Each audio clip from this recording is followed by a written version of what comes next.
Fala pessoal, aqui quem fala é o Rodrigo e nessa pequena videoaula a gente vai mostrar hoje sobre o PostgreSQL.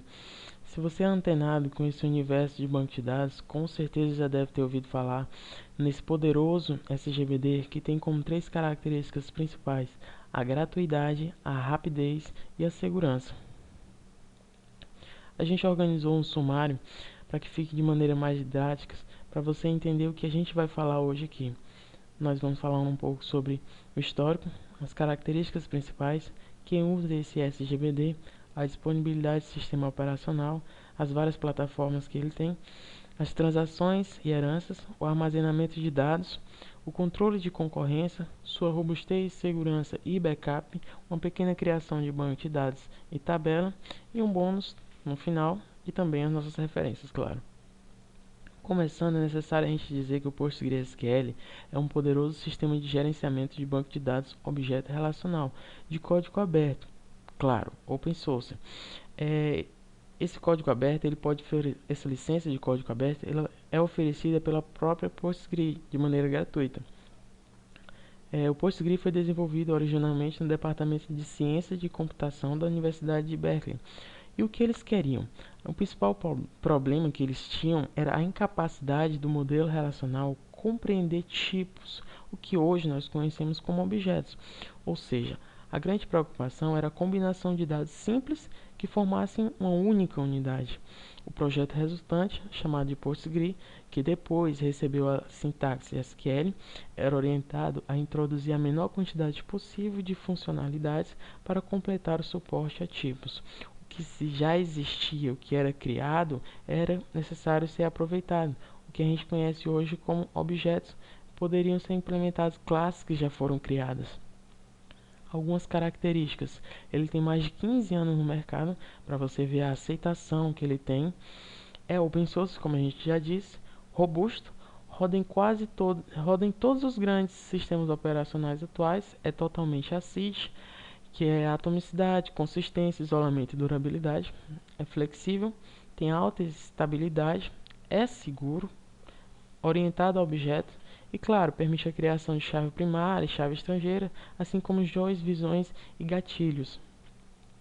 Três características fundamentais que a gente falou no início são essas aí: segurança, não adianta ter um banco de dados se não for seguro. A rapidez, que é muito importante também no mundo que a gente vive hoje, e o que eu particularmente considero a principal característica mais chamativa dele é gratuito, o que chama muito a atenção pelo fato de ser bom e ser de graça. Para você ter uma ideia, o Departamento de Estado dos Estados Unidos usa o SGBD Postgre, assim como a Apple, NASA, Skype, a Caixa aqui no Brasil, a Embrapa, o Metrô de São Paulo, o Greenpeace, a Viva, Força Aérea Nacional, enfim. Não é porque é uma coisa gratuita que você pode colocar como uma coisa tão boa. Sim, o, o SGBD Postgre é muito bom e é usado por todas essas empresas de grande porte. A disponibilidade de sistema operacional. Ele roda em todos esses grandes sistemas operacionais. Você tem ideia, o Linux, o Ubuntu, como a gente conhece, claro, e todos os Windows, tem o Mac também e todos esses mais. Ou seja, ele tem uma alta disponibilidade. E também, uma característica muito boa, ele tem várias plataformas. Tem a programação em C, C++, Java, Python, PHP, Ruby, COBOL, Pascal e essas várias outras. E nessas várias plataformas sempre surge uma pergunta: é possível escrever um código dentro do Postgre? Sim, é possível. Você pode usar algumas linguagens suportadas oficialmente chamadas de PL. Se você usa o SQL, você vai ter o PSQL, PL, SQL. Mas se você usa o Pyr, por exemplo, ou o Python, você pode criar nessa sintaxe. Ou você pode criar com Java, PHP, Ruby, enfim, fica de sua preferência. E mais, você pode criar uma linguagem sua própria, desde que siga a sintaxe. E você pode usar ela. Transações. Como a gente já sabe, transação é cada execução de programa que realiza leitura e ou escrita em um banco de dados. No PostgreSQL, ele implementa esse conceito resguardando as características ACID, só que precisamos ter algumas ressalvas. Em certas situações, é interessante se agregar vários comandos como sendo integrantes de uma mesma transação, como por exemplo em uma transferência bancária. Vamos supor, um cliente ele vai sacar o dinheiro ou fazer uma transferência. Deduz-se o dinheiro da conta dele e acrescenta-se em outra conta, ou seja, são duas operações, mas essas duas operações não precisam ser mostradas ao cliente como sendo duas. Fica de maneira mais clara para o cliente e mais limpa também. E em outras situações se faz necessário sacrificar ou flexibilizar as características ACID em virtude da necessidade de maior desempenho. Às vezes, pela maior rapidez do sistema, você precisa sacrificar algumas características dela. Na herança, inicialmente, é um conceito da orientação a objetos onde uma determinada classe herda características, no caso das classes, propriedades ou atributos e métodos ou funções de uma outra super, que a gente chama classe. No PostgreSQL, sua extensão nos permite utilizar alguns conceitos próprios de um sistema, de um banco orientado a objetos, como por exemplo, tipos de dados definidos pelo usuário e herança. Fica mais claro eu mostrando aqui para vocês. Inicialmente, a gente cria uma tabela chamada funcionário com todas as suas características e uma chave primária que colocamos em domínio público. Depois, criamos uma nova tabela com gerente, colocando características pessoais do gerente e atribuindo ainda características de funcionário. Por quê? O gerente é um cargo acima do funcionário, mas ele não deixa de ser funcionário. E para não repetir todas aquelas características de funcionários, você pega todas aquelas características dele e incrementa aí. Como ele diz, cria a tabela gerente com os atributos de funcionário mais os atributos pessoais do gerente. E fica assim, o funcionário tem suas características, cria-se uma chave estrangeira, já se tinha a chave primária dele, e no gerente com as suas características pessoais, mais as características do funcionário. Na herança de tabelas do PostgreSQL, os campos herdados se repetem fisicamente nas duas tabelas. O armazenamento de dados é uma característica muito importante em qualquer sistema de gerenciamento de banco de dados. E é uma parte muito importante também, claro, no PostgreSQL. Ele é altamente escalável, tanto na quantidade enorme de dados que pode gerenciar, quanto no número de usuários concorrentes que podem acomodar. Existem operações que geram até 4 terabytes de dados, então é muita coisa. E para você ter uma ideia, o tamanho máximo de um banco de dados no PostgreSQL é ilimitado. O tamanho máximo de uma tabela é 32 terabytes, é muito grande. E contando como ilimitado também, a gente pode citar o número de linhas por tabelas e o índice ainda.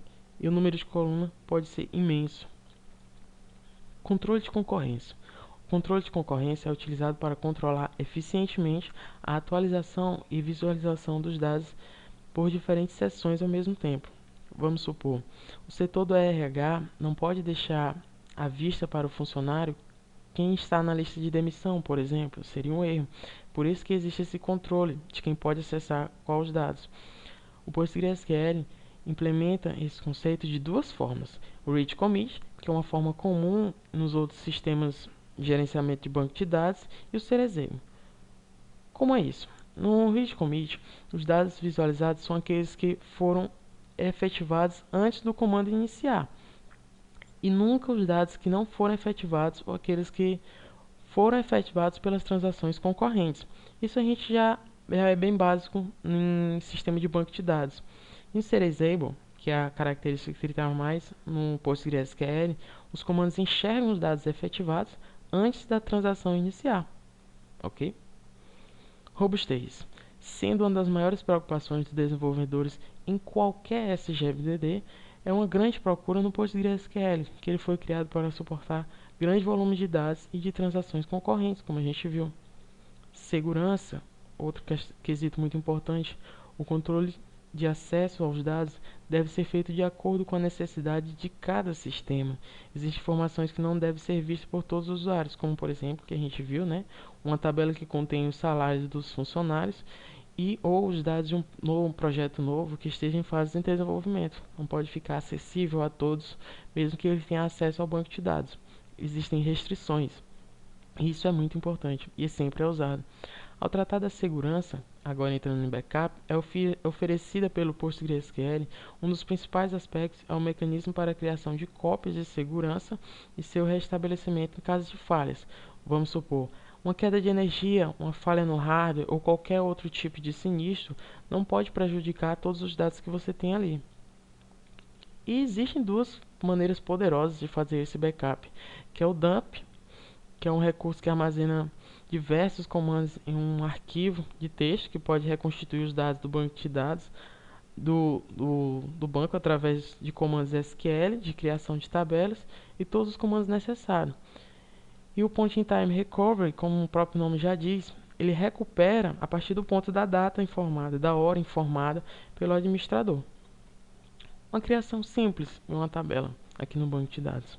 No banco a gente adiciona o servidor, o endereço, toda a característica que a gente já conhece.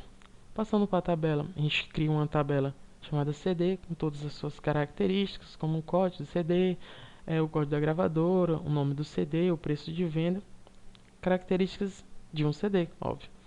A criação da tabela do CD, nós colocamos como o código de CD como um único, que não pode ser nulo. A gente quer chamar a atenção para isso. E a data de nascimento, que ela tem que ser de uma característica de data e não pode ser nula. E também, como a gente já falou no início, tem a criação da chave primária e a chave secundária. Desculpe, a chave estrangeira. Terminando, uma boa prática que a gente pode deixar aqui para vocês é que um banco de dados pode conter vários esquemas e dentro de cada um desses podemos criar várias tabelas. Ao invés de criar vários bancos de dados, criamos um e criamos esquemas dentro deste. É o que basicamente foi o princípio para a criação do PostgreSQL, o que eles tinham mais dificuldade. E isso permite uma maior flexibilidade e uma maior agilidade também na criação, pois uma única conexão aos dados permite acessar todos os esquemas e suas tabelas. Portanto, devemos planejar bem para saber quantos bancos precisaremos, quantos esquemas em cada banco e quantas tabelas em cada esquema, para não ficar aquele chafurno. Bom, o bônus que a gente trouxe é que todo sistema de gerenciamento de banco de dados tem um mascote, e o PostgreSQL não é diferente. O seu, como você viu no início, é um elefantezinho azul, chamado Slonik, que é um pequeno elefante, cujo nome diz. É o nome derivado de uma palavra Slon ou Slone, que em russo significa, respectivamente, elefante ou elefantes. O desenvolvedor dele sugeriu uma espada no início, uma tigela de sopa formando as letras PostgreSQL ou um revólver. Mas por último, no e-mail à equipe, ele mandou o seguinte: mas se você quiser um logotipo baseado em algum animal, que tal algum tipo de elefante?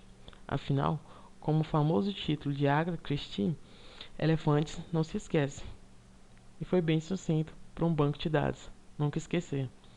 Pessoal, essas são todas as nossas referências. Eu quero chamar para essa segunda atenção para essa segunda referência, que foi a que a gente mais utilizou, do Everton Lucas, muito boa.